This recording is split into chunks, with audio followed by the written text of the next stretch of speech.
السلام عليكم ورحمة الله وبركاته. أهلا بكم في حلقة جديدة من يوميات غدا وندى. النهاردة هعمل لكم البتنجان المخلل، بس البتنجان الرومي مش العروس. هنعمل مع بعضينا كده البتنجان، هنقطعه وبعد كده نقليه. أنا حطاه على النار اهو بيتقلي اهو في الطاسة بيتقلي. دي الخلطة بقى بتاعت البتنجان: 3 فلفل رومي مع 10 فصوص توم. انا قسمهم بالنص فتحاهم، وهنضربهم كلهم ونفرمهم. هنحط عليها نص معلقه كمون، نص معلقه كزبره، نص معلقه بابريكا، ملح وفلفل. الملح بردك حسب الرغبه، اللي عايزه يعمله دلع شويه ما يحبش الحوادق يحطوا حسب الرغبه المظبوط. معلقه ملح على الخلطه دي، معلقه كبيره بس مش مليانه قوي، ممسوحه يعني. ومع الخلطه ديت وخل وليمون. هنفرمهم ونرجع لكم. دوت البفتيك. اصحابي قالوا لي مثلا لو مفيش معانا نشا مش مشكله، ممكن تعمليه دقيق وبقسماط بس ويعمل الغلاف ويعمل الطبقه. بردك فكره النشا ان هي بتنشفه وبتخليه كريسبي. طب انا عايزاه طري شويه، ممكن بالبقسماط والدقيق بس، وممكن بالبقسماط بس. فهنعمله تاني مع بعضينا من غير نشا.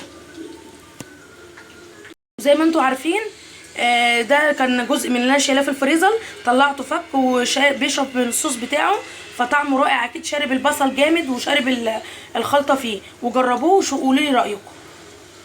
معلقه بقسماط بس ومعلقه دقيق، وممكن تستغني عن معلقه الدقيق، بس احنا بنقول عشان يعمل كفر حلو للبفتيك.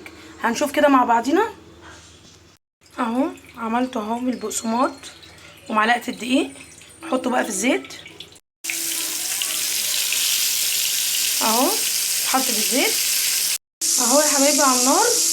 ده بمعلقه دقيق وبقسماط بس، مفيش فيه نشا، وطري اهو عشان لو عندك طفل او حاجه عايزاه طري. التاني بيبقى كريسبي وجميل جدا. فكره النشا كده، ودي فكره من غير النشا التقليديه، وممكن بقسماط بس طبقه الدقيق بتعمل غلاف على البفتيك. هنخلصه بقى ونقدمه لكم. وادي البفتيك الجميل بعد ما خلصناه، طري جدا جدا جدا، طري جدا جدا.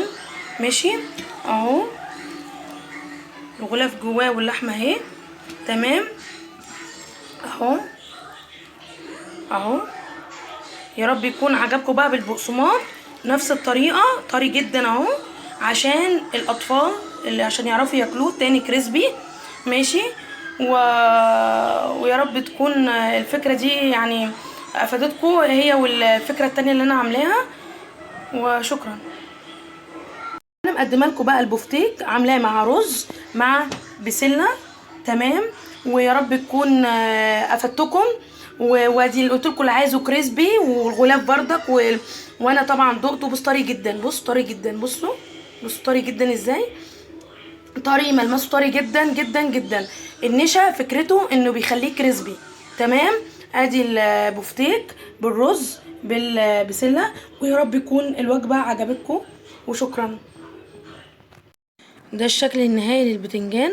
بس طبعا انا جيت افرم في الكبه واسعه عندي، والخلاط بردك واسع، فما نفعش ان هو يفرمهم.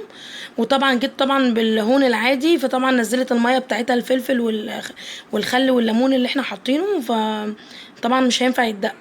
فبرضك هو كده شغال وجوزي بيحبه كده اصلا يعني، وقال لي احسن ما تفرموش، فعشان الدقه دي بيحب ياكل بيها اهي. بس جربوها والله الطريقه دي بالبتنجان الرومي، وهي اصلا عندنا في مطاعم بيعملوها كده بالظبط، بس الفلفل كان بيبقى متقطع اصغر من كده. يا رب تكون سلطه البتنجان دي عجبتكم، وحاجه مخلله كده. واشوفكم بخير، ومتنسوش لايك وشير واشتراك في القناه وسبسكرايب، والف شكر. باي باي.